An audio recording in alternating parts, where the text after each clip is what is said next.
একটা যুবক মানুষের জন্য এই জায়গা থেকে বেঁচে থাকা কতটা কঠিন যাদের যৌবন আছে তারা জানে। চারজন মহিলাকে আল্লাহ এই দুনিয়াতে সবচাইতে সুন্দরী করে বানিয়েছিলেন। কিয়ামত পর্যন্ত এরকম মানুষকে আল্লাহ পাঠাবেন না। তার এক নম্বরে হযরত হাওয়া আলাইহিস সালাম, এত সুন্দর মানুষ দুনিয়া আর আসবে না। 2 নম্বরে জুলাইখা, 3 নম্বরে রানী বিলকিস, 4 নম্বরে বিশ্বনবীর ছোট মেয়ে হযরতে ফাতিমাতুজ জাহরা রাদিয়াল্লাহু তাআলা আনহা। এই যে 2 নম্বরে যার নাম বললাম জুলাইখা, এও ছিল বিশ্ব সুন্দরী ওই সময়। এই মহিলা একটা একটা করে দরজা সবগুলো বন্ধ করে দিয়ে একেবারে উপরে ইউসুফ নবীকে একান্তে ডাক দিয়ে বলে, আসেন। হযরত ইউসুফ নবী আলাইহিস সালাম যেখানে ছিলেন পরিবেশ তার কন্ট্রোলে ছিল, কারণ 7টা দরজায় বন্ধ। কয়টা? আমি ঘটনা বলবো, এই জন্য আয়াত পড়িনি, আমি একটা শিক্ষা দিতে চাই। ইউসুফ নবী যেখানে ছিলেন সব তার পক্ষে ছিল, এমনকি কাজের যে মহিলাটা, জুলাইখার যে কাজের মেয়ে লোকটা, যে বাদী, যে দাসী, যে কাজ করে দিত, সেই মহিলাও এই কাজের পক্ষে, অসুবিধা নেই। মহিলা ডাক দিচ্ছে, ওয়াকালাত হাই তালাক, আসেন আমার দিকে। হযরত ইউসুফ আলাইহিস সালাম বললেন, ইন্নী আখাফুল্লাহ, আমি আল্লাহকে ভয় পাই। ক্বালা মাআযাল্লাহি ইন্নাহু রাব্বি আহসানা মাসওয়ায়া ইন্নাহু লা ইফলিহুজ যালিমুন। একটু খেয়াল করেন, হযরত ইউসুফ নবী বললেন, আমি আল্লাহর সাহায্য চাই। জুলাইখা ডাক দিয়ে বলছে, আল্লাহর সাহায্য তো আমিও চাই। এখানে আপনি যেটা করবেন কেউ জানতে পারবে না, কেউ দেখতেও পারবে না। আপনি মনে মনে করছেন আমার দেবতা দেখছে, এই যে দেবতার মাথার উপরে আমি কাপড় দিয়ে দিলাম, আর দেখতে পারবে না। ইউসুফ নবী ওই সময় বলেছিলেন, আল্লাহর বান্দি, এই মাটির মূর্তিগুলো কাপড় দিয়ে হয়তো ঢাকা যায়, কিন্তু আমি এমন একজন সত্তার ইবাদত করি যার মুখ, যার চোখ কখনো কাপড় দিয়ে বন্ধ করা যায় না।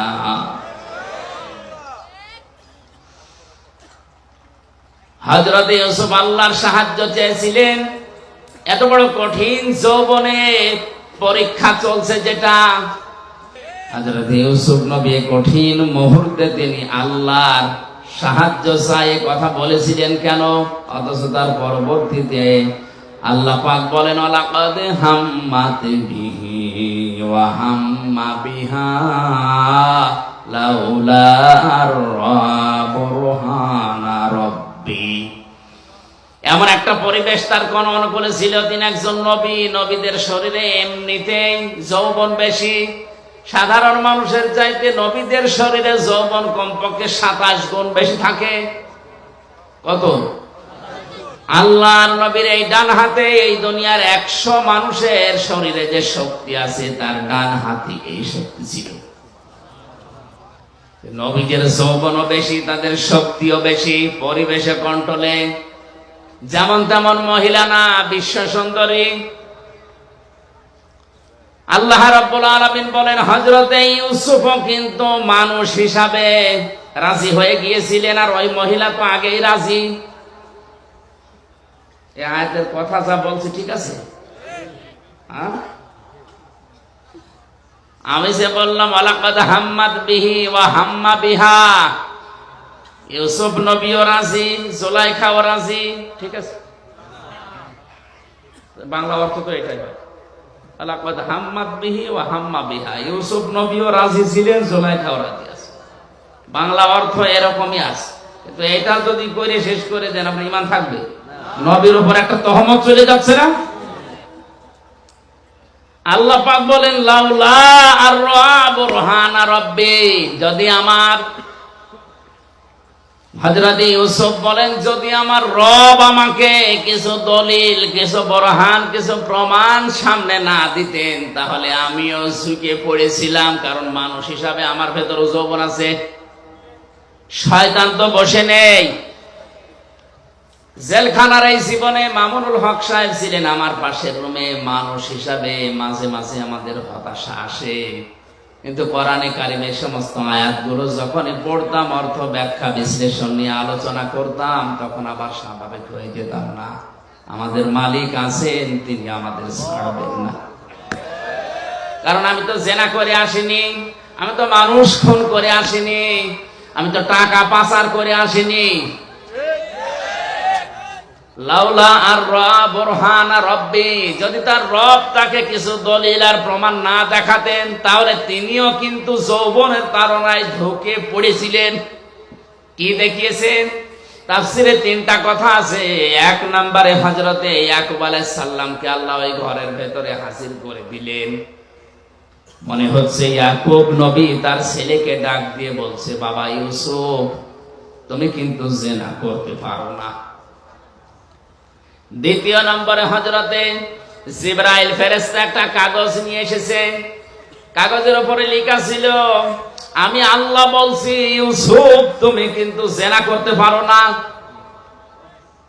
এই সমস্ত নিদর্শনগুলো যখন তিনি দেখলেন, তিনি তখন বললেন, ক্বালা মাআযাল্লাহ, আমি আল্লাহর সাহায্য চাই। কার? বলেন বলেন।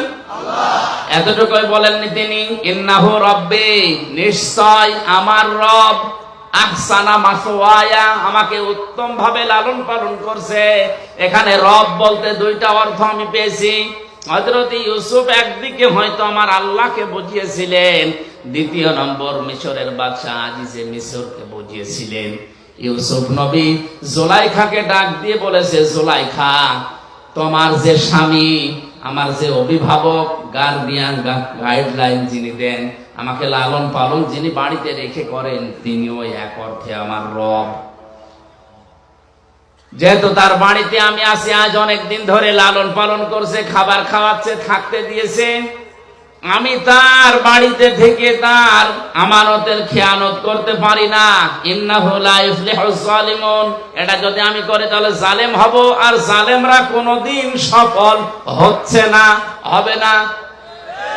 ইউসুফ নবী ইন্নাহু লা ইফলিহুজ জালিম বলতে পারতেন, যে আমি জালেম, আমি সফল হব না। তিনি জালিমুন বহুবচন দিয়েছেন। ইউফলিহু এটা মোজারে, কেন মোজারে দেওয়ার পরে বহুবচন দিয়েছেন? তিনি তো একা ছিলেন ঘরের ভেতরে।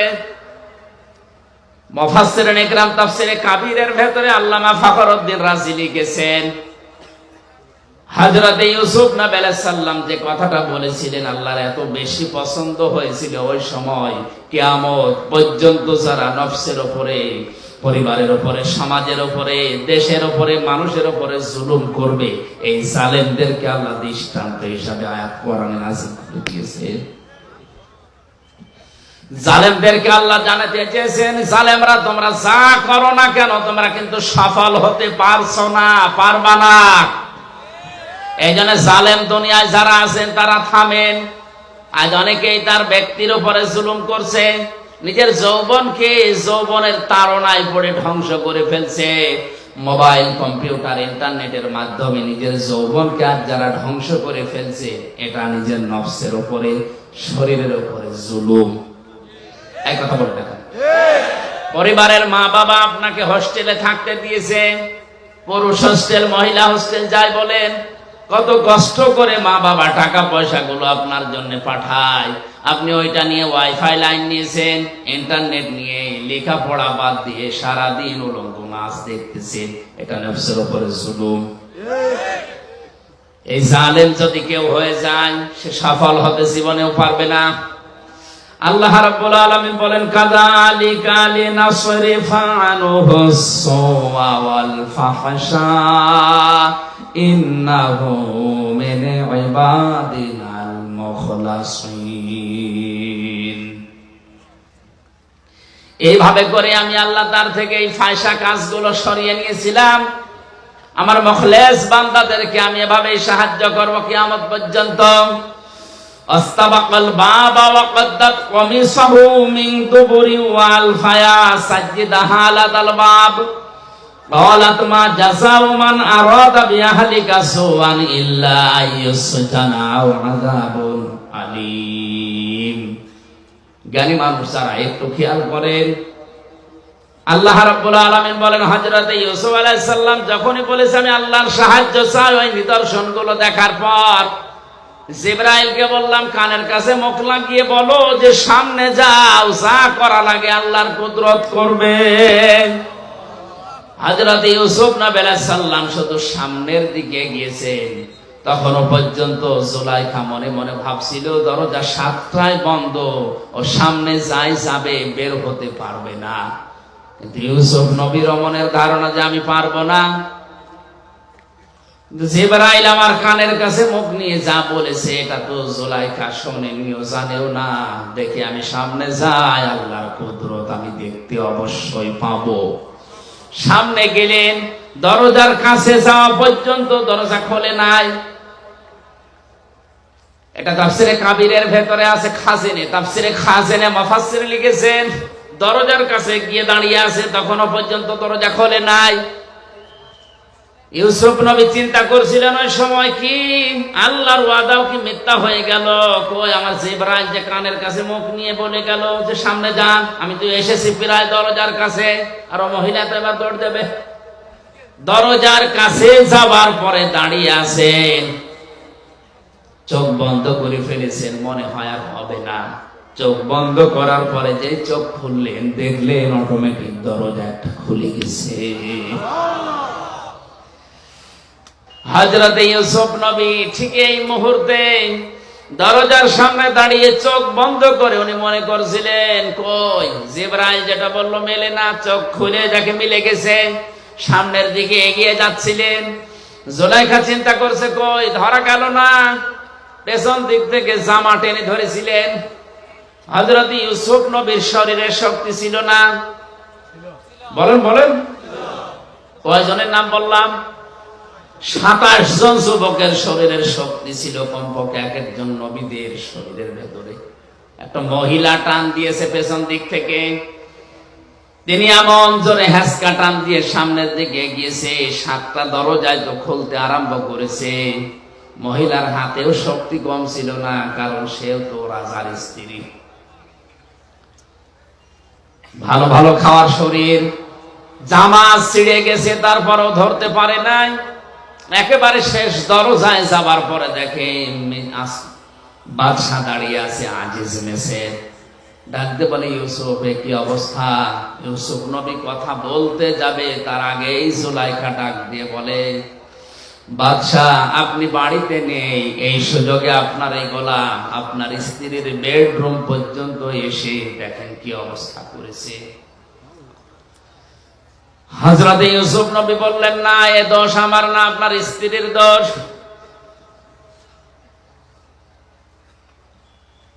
কথা কাটাকাটির এক পর্যায়ে হযরত ইউসুফ নবীকে বাদশা জিজ্ঞাসা করে তোমার কোন সাক্ষী আছে?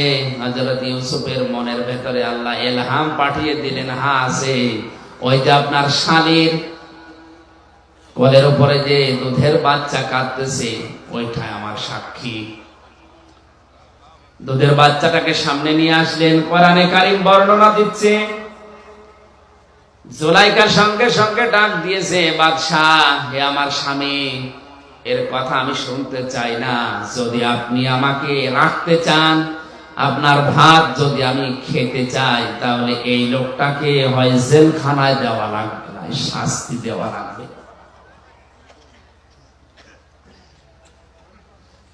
হযরত ইউসুফ আলাইহিস সালাম ছোট্ট এই বাচ্চার দিকে তাকিয়ে ইশারা করলেন, তোমার যা জানা আছে বলো দেখি। বাচ্চা ওর কি জানা আছে?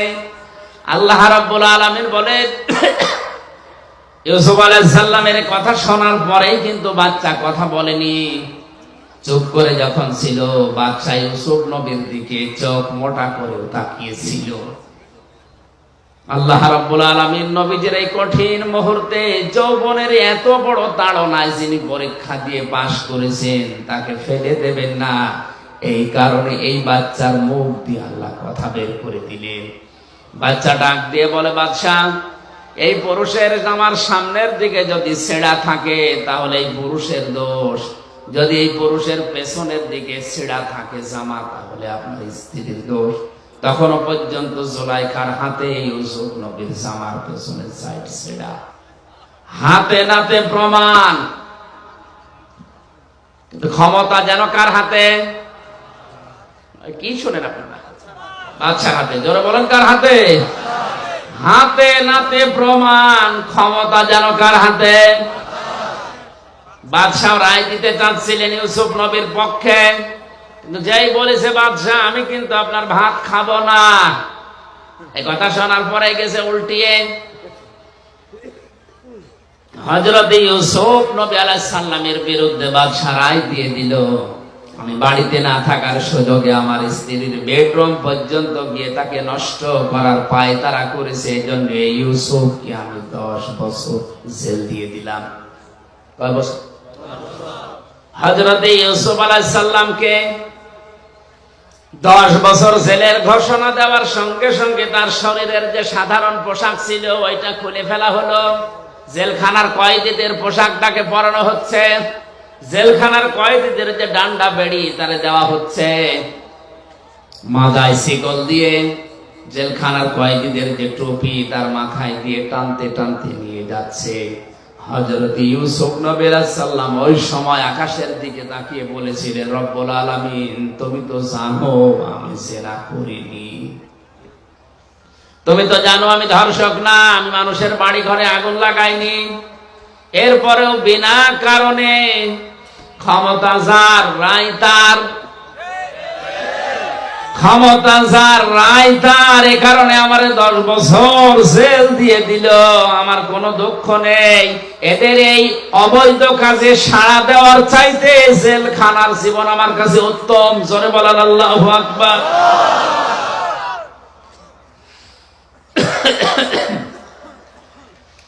আমার ভাইরা,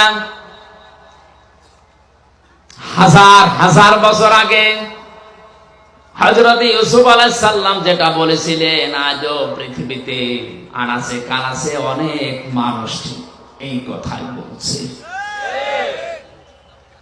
4 কারণে বউ পিটানো যায় যাচ্ছে। এটা আবার কেটে সেটে বাদ দিয়ে বলল না যে হুজুর বউ পিটানোর পক্ষে কথা বলিস, এমনি ঝামেলায় আসি মহিলার বদদুয়া করে। স্ত্রীর গায়ে হাত তোলা যায় যাচ্ছে 4টা কারণে। যদি কেউ ফরজ নামাজ না পড়ে বউ, তাহলে পিটিয়ে হলেও নামাজ পড়ানো লাগবে। ফরজ নামাজ বউ পড়ে না, এই জন্য পিটিয়েছেন। কয়দিন? হাত তোলেন তো। তারপরে একটা ইমানদার আছে, ওইটা কে গো? একটু দাঁড়ান তো দেখি, আপনার বউ আছে এখানে? ঠিক আছে। না না, আসলেও তো বোঝে নাই। আমি কয় কারণে স্ত্রীর গায়ে হাত তোলা জায়েজ বললাম? বলেন বলেন। 1 নম্বরে ফরজ নামাজ পড়তে যদি না চাই মারবেন, ফরজ রোজা যদি রাখতে না চাই মারবেন, ফরজ পর্দা যেটা আছে এটা যদি করতে না চাই মারবেন। এই যে 4 কারণের কথা বলছিলাম, এই 4 কারণের ভেতরে যদি আপনি পান, পিটাবেন, মারবেন, কিন্তু 4 জায়গায় মারা জায়েজ নেই। স্ত্রী লোকের মাথায় মারা জায়েজ নেই, মুখে মারা জায়েজ নেই, বুকে মারা জায়েজ নেই, পিঠে মারা জায়েজ নেই। মারা যাবে মাথা থেকে পা পর্যন্ত, লাঠি হবে কোদালের আষাঢ়ি। 1 বিঘত পরিমাণে লাঠি, মেসাকের মতো, তাও নিজের হাত দিয়ে ধরা লাগবে। অনেকে কায়দা করে পিলাস দিয়ে ধরে বড় করে মারে। তার মানে স্ত্রীর গায়ে হাত তোলা ঠিক না, এটা ইতর মানুষের কাজ। সংসার যদি না টিকতে মনে বলে বা না টেকে আপনি গায়ে হাত তুলবেন না, বাদ দিয়ে দেন। কথা বুঝতেছে? বউ মারে যারা, ওগুলো ইতর। কি মেয়ে লোক অন্তত এবার খুশি যে আমাদের গায়ে আর হাত তোলার। আমার স্ত্রীকে বাঁচাতে হবে জাহান্নাম থেকে, এই কারণে তাকে নামাজে দাঁড় করিয়েছি। এসে আপনি যখন ডাক দিচ্ছিলেন, আমার স্ত্রীর 1ম রাকাত চলছিল, নামাজের অবস্থায় আমি তাকে ডাকবো কি করে? 2য় বার ডাক দিয়েছেন, 3য় বার ডাক দিয়েছেন। স্ত্রী তাড়াতাড়ি নামাজ শেষ করে ওই গর্তের ভেতরে ছোট পোশাক পরে বসেছে। আমি ওই যে পোশাকটা নিয়ে আপনার সামনে চলে এসেছি। হে নবী, যদি বেয়াদবি হয় আমারে মাফ করে দেন। বিশ্ব নবী আমার কেঁদে ফেললেন, ডাক দিয়ে বলে, সাহাবীরা কি মনে করছিলে তোমরা? আর এর অবস্থা কোন জায়গায় পৌঁছিয়েছে? একটাই মাত্র পোশাক ছিল নামাজের মতো স্বামী স্ত্রীর, এরপরও জামাতে ফরজ নামাজ আমার সাহাবী ছেড়ে দেয়নি। নবীজি তাকিয়ে দেখলেন উঠানের উপর একটা বাচ্চা বাঁধা, চেন দিয়ে, শিকল দিয়ে, দড়ি দিয়ে, রশি দিয়ে বেঁধে রেখেছে, ছোট্ট বাচ্চা। আল্লাহর নবী বললেন, আব্দুল্লাহ আনসারী, তোমার কথা শুনে আমি খুশি হয়েছি, কিন্তু এ কি করেছো? এতটুকু বাচ্চা বেঁধে রেখেছো, তুমি এত নিষ্ঠুর কেন? সাহাবী বলে, হে রাসূল, আমার স্ত্রী তো ছোট পোশাক পরে বাইরে আসতে পারে না, ওই পোশাকটা নিয়ে আমি কর্মজীবনে যাই খাদ্যের সন্ধানে, খাবারের জন্যে। আমার ছোট্ট সন্তান, এ বাড়ির ভেতরে যে একটা বাঁকা খেজুর গাছ, ওই যে বাঁকা খেজুর ওখান থেকে পড়ে, ওটা ইহুদির বাগান থেকে বাঁকা হয়ে এসেছে, পাকা পাকা খেজুর ওখান থেকে পড়ে। আমার সন্তান না বলে হয়তো খেয়ে ফেলতে পারো, তো ছোট মানুষ বোঝে না। আমি মুসলমান দাবি করি, আপনার মুখে শুনেছি, লা ইয়াদখুলুল জান্নাতা জাসাদুন গুযিয়া বিল হারাম। ওই শরীর জান্নাতে যাবে না যেটা হারাম দ্বারা লালিত পালিত হয়। আমার সন্তান হারাম জিনিস খেয়ে শরীর বানাবে, ও তো জাহান্নামে যাবে। ওকেও বাঁচানো আমার দায়িত্ব, এই জন্যে কষ্ট হলেও যতক্ষণ বাইরে থাকি ওরে শিকল দিয়ে বেঁধে রাখি। আমার মনে হয় এরকম মানুষ মুসলমান এখন আমাদের দেশে ভরি ভরি। কোথায় আছে আল্লাহর বিধান আমাদের সামনে? এদিন আমাদের এখান থেকে শিক্ষা নেওয়া লাগবে। কোন মানুষ যদি আল্লাহর বিধানকে গুরুত্ব না দেয়, আল্লাহ নিজে তার দায়িত্ব ছেড়ে দেয়। আপনি আল্লাহর বন্ধু দাবি করছেন, অথচ আল্লাহর বিধানগুলো মানুষ যেন মানতে পারে সেই ব্যবস্থা করে দিতে পারেন না।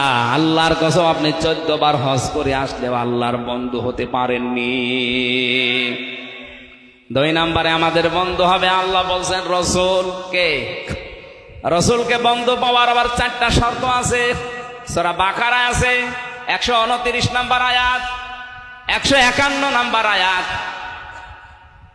সূরা আলে ইমরান 164 নম্বর আয়াত, সূরা জুমায় 2 নম্বর আয়াত। কোরআনে আল্লাহ 4 জায়গায় আয়াতটা দিয়েছেন যে রসুলকে কেউ যদি বন্ধু হিসাবে পেতে চায়, এই 4 দফা কর্মসূচি দুনিয়ায় পালন করা লাগবে। 1 নম্বরে ইয়াতলু আলাইহিম আয়াতিহি, রসুলের 1 নম্বর কাজ ছিল তিনি আয়াত তেলাওয়াত করে মানুষকে শোনাতেন। আয়াত মানে শুধু কোরআনের আয়াত না, আয়াত মানে নিদর্শন, আয়াত মানে বলেন বলেন ইতিহাস, এটা আয়াত। ইতিহাস কার আয়াত? আল্লাহ পাক বলেন, আল্লাহ আসরি, ইতিহাসের কসম। আমরা অনেকেই মনে করি আসর মানে শুধু আসরের নামাজের কসম, না, ইতিহাসের কসম। কারণ ইতিহাস গোপন সাক্ষী, নীরব সাক্ষী হয়ে আছে। অনেক জালেমের ইতিহাস হয়তো জুলুমের সময় লেখা হয়নি, কিন্তু জালেম বিদায় নেওয়ার পরে জুলুমের ইতিহাস লেখা হয়েছে। মাজলুমের পক্ষে কথা বলার মানুষ ওই সময় হয়তো ছিল না, কিন্তু মাজলুম বিদায় হয়ে যাওয়ার পরে মাজলুমের পক্ষে অনেকেই কলম ধরেছে। হযরতে হুসাইনের দিকে তাকান, তার জীবনী ইতিহাস হয়ে আছে না? এই কথা বলেন না কেন? কিন্তু মাজলুমের এই ইতিহাস কারবালা, এটা কি ওই সময় কোন লেখক লিখতে পেরেছিল? পারে নাই। লিখতে পারা দূরের কথা, হুসাইনের নাম বললেই তারা সবাই করে ফেলতো ইয়াজিদ। অথচ ইতিহাস কিন্তু আছে। আজ ইতিহাস কারবালা আমরা পড়লেই দেখি ইয়াজিদকে ঘৃণিত, নন্দিত করে ফেলেছে। আর হুসাইন মাজলুম ছিল, তাকে আমার আল্লাহ বিজিত, নন্দিত করে দিয়েছে। ইয়াজিদটা এখন গালি হয়ে গেছে, কেউ ইয়াজিদার নাম রাখে? বলেন বলেন, এখানে একটা মানুষের নাম ইয়াজিদ আছে? নেই। ইয়াজিদটা এখন গালি। কেউ যদি বলে ভাই আপনার ছেলে হয়েছে, ইয়াজিদ রাখেন, 5000 টাকা দেবো, বলে ওই কি ইয়াজিদ নাম? অথচ একটা সুন্দর নাম ইয়াজিদ। ওই দেশের কেন্দ্রীয় মসজিদেরও খতিব ছিল, অথচ নামটা আল্লাহ ঘৃণিত করে দিয়েছে জালেম হওয়ার কারণে। এটা আসে ইতিহাসে। কোথায়? কোরআনে আছে? হ্যাঁ, নেই, ইতিহাসে আছে। কোথায় আছে? এই জন্য ইতিহাস স্মরণ করিয়ে দাওয়াত দেওয়ার সিস্টেম এটা, নবীদের সিস্টেম, রাসূলদের সিস্টেম। আজ যারা নবীওয়ালা কাজ করছেন, কই আপনাকে তো আমি ইতিহাসের শিক্ষা নিয়ে দাওয়াত দিতে দেখি না। ইতিহাসের শিক্ষা নিয়ে দাওয়াত দিলেই তো সমস্যা হয়ে যাচ্ছে। আমরা তো ইতিহাসগুলো স্মরণ করিয়ে দেখায় যে জালেম হলে কিন্তু এই অবস্থা হয়। জালেম ছিল আবু জেহেলের বাড়ি, এখন ইন্টারন্যাশনাল পায়খানা বানিয়ে দিয়েছে আল্লাহ। আপনার নাম যতই সুন্দর হোক, যদি জুলুম করে যান, হয়তো ইতিহাস এখন কেউ লিখছে না, লিখবে একদিন, সেদিন আপনার বাড়িকে আল্লাহ ইন্টারন্যাশনাল পায়খানা বানিয়ে দিতে পারে। ইয়াজিদের নাম যদি না রাখে, আপনার নাম রাখবে না কেউ, ওটা নামকে আল্লাহ ঘৃণিত বানিয়ে দেবে, গালি বানিয়ে দেবে। ইতিহাস থেকে শিক্ষা নেওয়া দরকার আমাদের। আমি এখন বিস্তারিত বলতে পারছি না, সময়গুলো সংক্ষেপ করে আমি আমার সামারাইজ করে ফেলছি। এই আয়াতগুলো 4টা আয়াত বললাম, আপনি বাড়িতে যে একটু বাংলাটা দেখে নিন তাফসির সহ। 3 নম্বরে তোমাদের বন্ধু হবে ইমানদার। বাংলাদেশে ইমানদার ওইটা যার ভেতরে 3টা গুণ পাওয়া যাবে। আল্লাযীনা ইউকিমুনাস সালাতা, যারা নামাজকে দাঁড় করানোর জন্য চেষ্টা চালায়। ওয়ায়ুতুনা যাকাতা, সম্পদ থাকলে যাকাত দেয়। কিসের? আপনার শরীরটাও তো সম্পদ, এ সম্পদের যাকাত আছে না নেই? বলেন বলেন। আমার মনে হয় কোন চেয়ারম্যান না, কোন মেম্বার না, মেম্বারের চামচা যেটা, ওর সামনেও যদি কেউ এরকম প্রতিবাদ করে যে কাবি খা, ওইটা কই, ওরে 10 বছর জেল খাটা লাগবে। কারণ জনগণের ভেতরে যখন কোরআনে কারিম প্রতিষ্ঠিত থাকবে, আপনি বাদশাহ, আপনি মন্ত্রী, আপনি মেয়র, যত বড় দায়িত্বে থাকেন না কেন, যারা আপনার আন্ডারে থাকবে ওদের বুকে এমন সাহস তৈরি হবে, সামনে থেকে প্রতিবাদ করবে। আপনি দাঁড়ান। হযরত ওমরের জামানায় যেহেতু কোরআনে ঝাড় ছিল, বক্তব্য দিচ্ছিলেন মসজিদে নববীতে, এক সাহাবী উঠে বললেন, খলিফাতুল মুসলিমিন, আমিরুল মুমিনিন, আপনার বয়ান বক্তব্য বন্ধ করেন। কেন? প্রত্যেকে রাষ্ট্রীয় কাপড় পেয়েছে একটা একটা করে, সেই হিসাবে তো আপনিও একটা পাবেন। আপনার শরীরের ভেতরে ডবল কাপড় দেখা যায়, অবশ্যই আপনি একটা বেশি আত্মসাৎ করেছেন। আর সরাসরি প্রেসিডেন্টের সামনে দাঁড়িয়ে প্রতিবাদ করছে সাধারণ একজন মানুষ। হযরত ওমর ওই বয়ান বন্ধ করে দিয়েই বললেন, আল্লাহর নবীর সাহাবীরা, ঠিক আছে, আমি ওর জবাবটা আগে দিয়ে নেই। আমি নিজে দেব নাকি আমার এই সামনের কাতারে আমার ছেলে আব্দুল্লাহ আছে, ও দেবে? হযরত আব্দুল্লাহ উঠে বললেন, বন্ধুরা, প্রত্যেকেই একটা একটা করে কাপড় পেয়েছে, আমিও একটা পেয়েছিলাম, আমার বাবাও একটা পেয়েছে। যেহেতু বাবাকে মাঝে মাঝে এই বিদেশি প্রতিনিধি দলের সাথে সাক্ষাৎ করা লাগে, জুমার দিন নামাজ আদায় করানো লাগে কেন্দ্রীয় মসজিদে, ঈদের সময় নামাজ পড়ানো লাগে, বাবার এই রকম জামা নেই, এই জন্য আমার কাপড়টাও বাবাকে দিয়েছি, 2টা কাপড় মিলিয়ে বাবা আমার কাপড় তৈরি করেছে। কোরআন যদি ঝাড় থাকে, কায়েম থাকে, ও দেশে আপনি উল্টা পাল্টা করে নিজে বাঁচতে পারবেন না। কুষ্টিয়া বিশ্ববিদ্যালয়ে প্রথম যখন ফার্স্ট ইয়ারে 10 সালে ভর্তি হয়, ওই সময় কুষ্টিয়ার মডেল থানার ওসি আসাদুজ্জামান আমাকে বলেছিল, হুজুর আমারে পড়ান। কি কোরআন তো আপনি ভালোই পড়তে পারছেন না? ওনার প্রথম বললাম সূরা ফাতিহা পড়ে শোনান তো, একেবারে গ্রামার যা আছে সব ওনার প্রায় আয়ত্ত আছে। সুন্দর করে তেলাওয়াত করে আমারে শুনিয়েছে। বললাম, আপনারে পড়াবো কি? পড়াতে হচ্ছে। উনি আমারে বলছে, না, আপনি যেভাবে আরবি পড়লে অর্থ বোঝেন, আমারে ওই কায়দা করে দিন। ওই কায়দা করতে কি 2 দিনে হবে? যতদিন লাগে আমি ওইটা পড়তে চাই। আমি যেমন ইংরেজি পড়লেই বুঝি যে কি বললাম, আরবি পড়লেই যেন আমি বুঝতে পারি যে আমি কি বললাম, ওটা যেন আর অর্থ করা না লাগে। 1 বছর উনি ওখানে ছিল, পুরাটা বছর ওনার পেছনে শ্রম দিয়ে অন্তত কিছু না হলেও কিছু আমি উপরে তুলেছিলাম। একদিন এক লোক টাকা নিয়ে এসেছে ওনার কাছে, ওই সময় পড়াচ্ছিলাম। বলছে, স্যার আমার এটা নেন আর ওই মালটা ছেড়িয়ে দেন। আমারে বলছে, হুজুর কি করব? কি করবেন মানে? আপনারা কোন আয়াত পড়ালাম?